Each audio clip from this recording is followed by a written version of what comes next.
Hi guys, this is Light Finance Global YouTube channel. It's my pleasure to be with you again.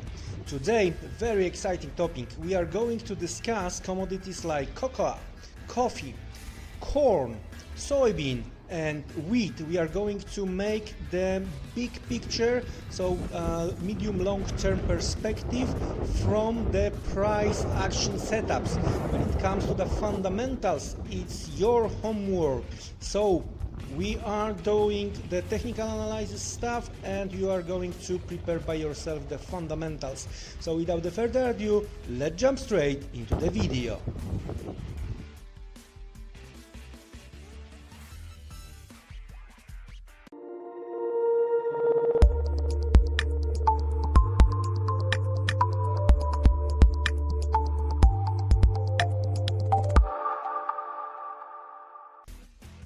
Okay, let's start our journey with cocoa.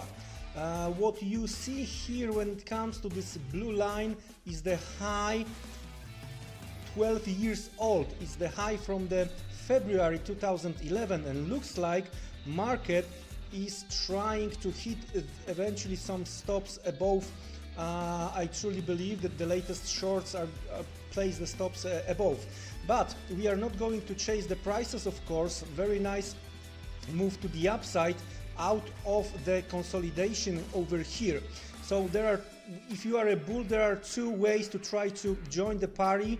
Either we are going to join the party around 3150 based on the gap closed. All right, we have the gap over here, so trying to close the gap could be the first approach. And if we are going to make the downside break, then 50% of that consolidation, something around 2470, 450 could be another name of the game, with the target, of course, like this, or like this, hitting the high. I truly believe that once we are going to get the close above, we might see strong continuation to the upside towards even 4,000 and higher. But if you are going to see the big failure and you are looking to short, you are going to see attempt to go higher, but then the market is going to move lower and you are going to see weekly upper shadow, maybe 2 weeks in a row, some kinds of the failures.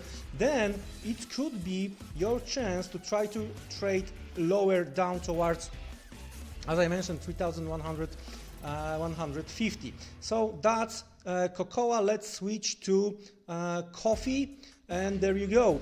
Well, it's completely opposite direction here. After strong rally to the upside, what we have right now is a move to the downside. We are feeling this bear flag, gap down, and we are going to continue lower. How low can we go? Well, I truly believe that we are going to fulfill the same move, the same size of the move. In that case, most probably we are going to try to retest 120, where the buyers may emerge, and here is the way and the final target for the shorts. So how, if you are a bear, how would you like to join the party to the downside in that case, right? Eventually attempt to close the gap, so rally up towards 100, I would say 85, somewhere around, could be good opportunity to try to short it with the stop above 95. All right, so that's how I see the coffee. Looking to sell the rallies, 120 as a target, and that's where the buyers may emerge. Okay, so over to the next one. And we are going to discuss corn. Well, very interesting situation. Very interesting situation here. There is a clear head and shoulder pattern. All right.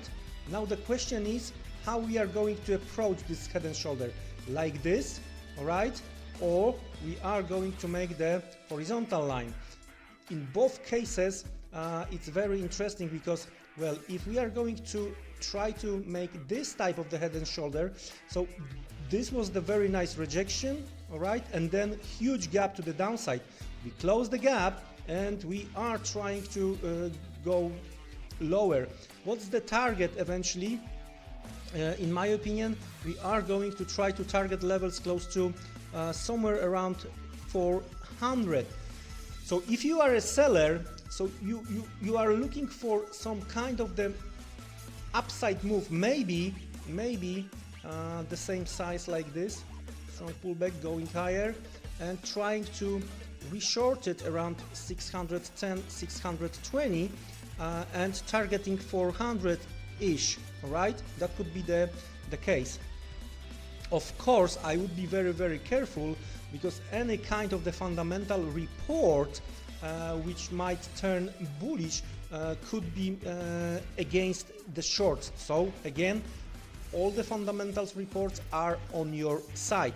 So trying to sell the rallies up to 610, 620 with the stop above 670, targeting 400. And here, in my opinion, is the place where the buyers may emerge. A very similar situation we have on soybean. Okay, here we are just creating the head and shoulder. We haven't started yet. There was an attempt to break, right? And there was a clear rejection. We hit some stops, right, above the shoulder, and we are trying to move lower again. If that's the case, how low can we go? That's the latest weakness in my opinion, right? So somewhere down towards 1050, 1000 could be the name of the game. Maybe a little bit wider, 1100, 1000. That's gonna be fine. So the buyers are somewhere around here, medium long term. And if you are a seller, of course, it's a quite good setup right here, right now with this latest breakout. But also I would be very careful if and when we are going to approach the level close to 1250, because that's where we bounced twice. That was the start of the rally to the new high, and that was the bounce of this consolidation, and that was the bounce of this consolidation. So this 1250, it might be quite challenging when it comes to the sellers, because from here we might turn to the upside. So that's where I expect the most aggressive buyers will emerge. So aggressive buyers 1250, sellers around the current levels, conservative buyers 1100, 1000 level. And finally we are going to check what is going on with wheat, and here we are approaching very important level. We are approaching the consolidation we start the rise from. I would expect mid of that consolidation around 500 gonna be the very strong level. We already did the first wave, second wave, and some maybe attempt to rally, and fifth wave, and that's where I'm looking for the buyers. I would be very cautious here to try to be on the short side. So guys, again, this is only price action setups, fundamentals on your side. It was my pleasure to be with you again here today. Wish you great next trading session. See you around, take care, and goodbye.